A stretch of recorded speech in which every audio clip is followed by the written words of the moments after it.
আজকে আমার শ্রী হনুমান চল্লিশার থেকে যে পাঠটি আমি পড়ব সেটি হলো চোপাই।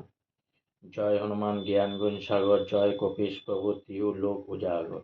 বঙ্গানুবাদ: হে হনুমান, জয় হোক আপনার, আপনি মহাজ্ঞানী ও গুণের সাগর, অর্থাৎ মহাসাগরের ন্যায় আপনার তুলনা শুধু আপনি। হে কপীশ, এ বিশ্ব ব্রহ্মাণ্ডে সর্বত্রই আপনার কীর্তি উজ্জ্বল হয়ে আছে। রামধূত অতুলিত বলধামা, অঞ্জনের পুত্র পবনসুত নামা। বঙ্গানুবাদ: হে অঞ্জনা পুত্র পবন নন্দন, আপনি শ্রীরামচন্দ্রের পরম ভক্ত এবং শ্রীরামচন্দ্রের দূত।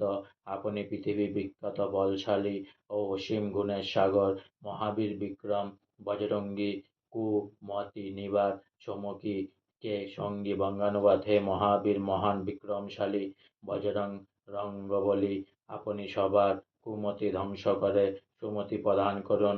কঞ্চন বরণ বিরাজ সুবেশা, কানন কুণ্ডল কুঞ্চিত কেশা। বঙ্গানুবাদ: আপনার দেহজ্যোতি কাঞ্চন বর্ণন অর্থাৎ স্বর্ণের ন্যায় মনোমুগ্ধকর। আপনার পরিদেহ বসন কর্ণে কুন্তল শোভিত এবং কুঞ্চিত কেশ শোভাময়। হাত বজ্র উর দরজা বিরাজ, কাঁধে মুজ জনেও সাজ। বঙ্গানুবাদ: আপনার হস্তে দরজা এবং বজ্র, তথাপি আপনার স্কন্ধে মহাগদা সর্বসময় সুশোভিত।